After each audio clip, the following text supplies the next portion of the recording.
Forced to work from home by your employer? Laid off or feeling depressed at home? Do you want to make money working from anywhere? We'll show you how to do it from your couch. It's time for another episode of the Work From Home Show. Coming to you from their homes in Austin, Texas and Tampa, Florida, here are your hosts, Adam and Naresh. Hey everybody, welcome back to another episode of the Work From Home Show. Shout out to all the homeboys, homegirls, home trans, all the homies working from home out there. I'm your host, Naresh Vissa, with Adam Schrader. Today we have Alexander Torrenegra on the show. He is the CEO of Torre, a professional networking platform for remote and flexible work job seekers and recruiters. Very relevant to work from home right now. He founded multiple companies, including Voice123, Funny Studio, and several others. Voice123 applied the concept of reverse auctions to the voiceover industry, and by 2007, the company had approximately 150,000 voice actors registered and over 75,000 agency clients. He is also one of the shark investors on the Sony reality television series Shark Tank Colombia. Did not know that Shark Tank made it to other countries. He was featured in MIT's list of Innovators Under 35 in the year 2012, and he's the author of the new book, Remoter, the Why and How Guide to Building Successful Remote Teams. Alexander, welcome to the Work From Home Show. Thank you for the invite. Homies, I love it. Yeah. Well, let's talk about entrepreneurship and business from home. You started, as I said in your intro, several companies. How did you go about starting your previous companies from home and remotely? Well, I think that as with most things we do, it was out of necessity, at least initially. The very first remote company I created, Voice123, we started that in 2002. And the reason we had to start working from home to a large degree is because we had recently moved to New York City. We could barely afford paying the rent of the apartment. We couldn't, it didn't even cross our minds to pay for an office space for that. We had to work from home. And the studio was so tiny that we used to kid around saying that in order for sunlight to come in, we had to get out. That's how tight it was. So why did you choose to go the route of the voiceover industry? Because my wife was voice actress or an aspiring voice actress. And we learned that it was very difficult to get a hold of clients, not because there were no clients. There were many clients looking for voiceovers, but because there were many middle men in the process. So companies had to go to a casting director. Casting directors had to go to talent agents. Talent agents had to go to auditioning studios. They would refer voice actors there. And there were even middlemen called paymasters that would get payment and then distribute the money between all of the parties involved. And we figured, well, this is 2002. We can build a website. We can write algorithms that automate the process of matching companies with voice actors. And not only that, but this is an industry that has been focused primarily on 3 cities, New York City, LA, and Chicago. And broadband, the ability for you to send high quality audio files over the web, is getting to the point where now people are going to be able to build home studios of professional quality. And so this is going to explode. This industry is going to go remote, and we decided to build the platform, the marketplace that will end up matching that. And it worked. In your opinion, what's the difference between what you call remote first versus remote friendly? Well, this is already for like larger companies, and people throw the word remote all over the place, and they say, yeah, we're a remote company, we are remote friendly. But I think the more people know about what it is to work remote, the more they pay attention to those details. So it's not only about being a remote first company and a remote friendly company. Today, we are also seeing some companies referring to themselves as all remote. So my definition, which I believe is kind of the most common in the sector, is a remote first company is a company where policies about work, about the culture of the company, are first and foremost designed from the perspective of a remote worker. A remote friendly company is a company where people can work remotely, but still most of the decisions are made thinking about people being out of an office space. So, for example, in a remote first company, a common requirement is that people always join video meetings from their own computer. In a remote friendly company, it's common to see people going to a meeting room, a conference room, joining from a computer in the conference room, and then other people that are working remotely joining there. But that creates this kind of experience of two classes of employees, the employees that work out of the office and the employees that work remotely. These days, we are seeing companies start and be proud of being all remote. Those are companies that don't have an office space whatsoever. So every single experience is designed to be remote. No need to think about office spaces. So during this time, as people are starting to work more from home, starting to make companies from home, you've had experience doing the Shark Tank Colombia. What are some of the big things that you've seen, business people come in pitching to you that are kind of common characteristics of companies you think these ones are going to succeed, as opposed to, yeah, no, that's going to fail miserably? Oh, there are many, but in general, I'm seeing a huge trend of companies succeeding on having services come to the buyer, to the clients, as opposed to the clients go to the services. I'm being I'm trying to provide a good abstraction or a good philosophy here, right? But for years, we as consumers, we had to go to the store, we had to go to the supermarket, we had to go to the theater, we had to go other places to get things done. But more and more, we want things to come to us. And especially as we start working more remotely, we start working more from home, we no longer have to commute. So the idea of, on my way back home, I'm going to stop in the supermarket. No, if I don't have to leave home to go to the supermarket. I want the supermarket to come to me. So I made several investments on companies that do things like that. And fortunately, all of them are doing well. Companies that do beauty services, take like Uber, but for beauty services. They go to your house to cut your hair, to do your nails, etc.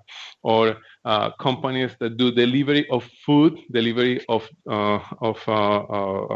health products with robots that significantly reduce the cost. And by the way, something really interesting in here.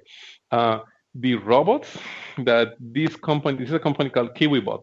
So they are a Colombian company, but they are primarily operating in the US. So if you live in Berkeley or Stanford, you may have seen those robots going around making deliveries. Those robots, in many instances, are not self-driven. They are actually driven by a person, but that person is working from home somewhere on Earth behind an Xbox controller. So it's fascinating. Talking about the compensation models in this new remote world, what do you think are the best ways to compensate remote workers, whether they're independent contractors or full-time? In general, compensations tend to be similar. What I'm saying, compensations tend to be similar to compensations for traditional non-remote jobs. There is one type of compensation, though, that is fading away, and that is hourly-based compensation, right? Because when you have a person going to an office, when you have a person going to a factory, you can easily track the amount of time that that person is in that physical location. But when you work from home or when you work remotely, that time management becomes more difficult. Yes, you can track how many hours the person is behind the computer, but if people want to cheat, they are going to be able to cheat that way. So more and more we are seeing outcome-based work. So on the full-time side of the spectrum is not hourly rate work, but work that is just salary-based. And on the flexible work, on the flexible side of the spectrum, or project-based work. I've created a company that, by the way, does a lot of that, Bonnie Studio. And what's interesting is that not only our models for paying the creators of the items that we are buying from them, we pay them not only based on the project per se, but also we pay them based on whether we can predict, to what extent we can predict that what we are going to be buying from them is going to be of quality good enough for our own client to like it. And that means that for the same piece of work, we might end up paying different people different amounts of money if we have more information and more certainty that one is going to deliver something better than the other one. So what do you think will be the impact that that'll have to like the general workplace? Will it create kind of a discord between the people who are more project-based than the people who are full-time salary, do you think? No, I think that there is room for both. And well, at Torre, the company that I lead today, we found something fascinating, and that is 3/4 of people, 3/4 want both a full-time job and they also want flexible work opportunities. So we are seeing things today as a dilemma. Here in California, Proposition 22 and all of the issues with Uber and Lyft, like we see people either working as full-time employees or working as flexible workers. But the reality that we are seeing is that most people want both. So I don't see a discord. I just see different ways of working that might help people find work that is more fulfilling. Let's talk a little bit about Torre. So when did you start Torre? Why did you start Torre? And how has it done with all the virus and lockdowns? Yeah, we started Torre because the internet has significantly lowered the asymmetry of information in most aspects of our life. What do I mean with that? Today, thanks to the internet, if you want to learn something about any topic, it only takes you a few seconds to learn what article you have to read, what book you have to buy, what video you have to watch, or what person you have to follow to be on top of the topic. Or if you want to find a flight from any city on Earth to any other city, it only takes a few minutes for you to find the best flight for you based on your airline miles, on your airline preferences, on your schedule, and your budget. And also, do you want to reach out to any other person on Earth? You are just one text message away. You don't have to wait for a expensive phone call or for letters to arrive. However, if I were to ask you guys, hey, what's the best software developer for you guys to hire for your company? Or who's the best piano tutor for you to hire to teach your kids how to play piano? Or who's the best part-time executive assistant to work for you?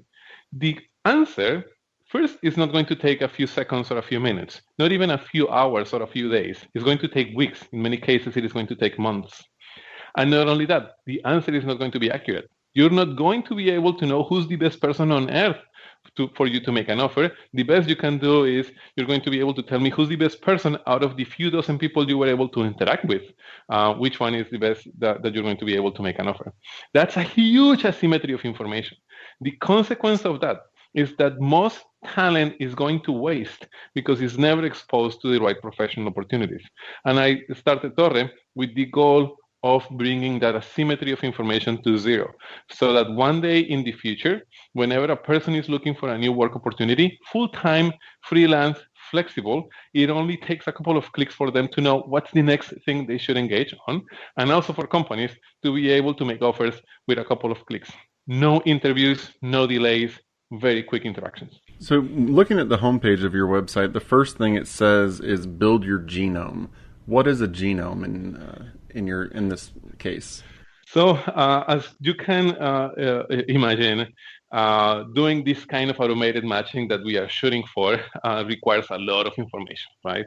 When you ask a person what are important factors for you to decide what to work on, or when you ask a company what are important factors for you to determine whether you want to hire a person or not, the list is over 100 factors long.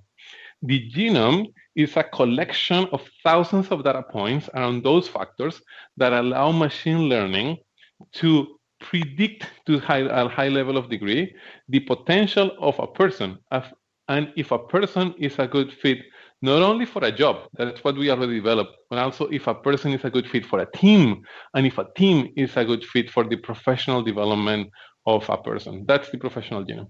Great. Well, Alex, this has been a great conversation. I have one last question about Torre, because you talked about where it is. Are you fundraising? Is it a startup? Where are you in that fundraising process? Yes, it is. It is a startup. We are growing fast, and unfortunately, I cannot answer questions about fundraising because of the SEC, it's not legal for me to say anything about an ongoing process on that regard. So I wish I could, but I can only talk about fundraising in public interviews after the fact. What are your best tips for people who are going to, transitioning from workers who've been in the office forever to now having to deal with workers who are, remote and working from home? From the perspective of the employee, or from the perspective of the employer? The employer and or the project manager, whoever's been managing it beforehand. Oh, there are so many. I mean, the book that I wrote has a couple of chapters on that regard. So I'm going to give you the not so obvious ones. I mean, the first obvious one is you need to, if you are not used to that, you need to start managing people based on the outcome of their work and not the input of their work. Usually we have been measuring people based on their input, based on how many hours they are sitting on a desk, as hours, as they like to call it. And that's not good. But that's kind of obvious for many people. An area that is not so obvious is that we as leaders of companies, we have usually developed some kind of friendships with our team members, and we allow our team members to develop friendships. And we believe that that's important. But friendships and professional engagements are something that we have combined out of necessity, but not necessarily because they are a natural combination. The same way that we combine social signaling and education, and that's universities, or the same way that we combine education and daycare, those are schools. When you build a remote team, you're not going to be able to develop as close friendships with the people you work with, and definitely the team per se are not going to end up developing friendships as closely as they would do if they were working out of an office space. And that's not bad, right? But if you think that that's really important, then you're going to end up being anxious all the time because you might feel that your team is not engaged.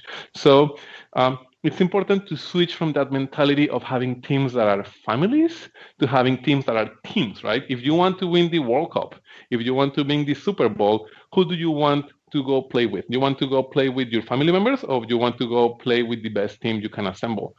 Chances are you want to go play with the best team you can assemble so that you can increase your chances of winning.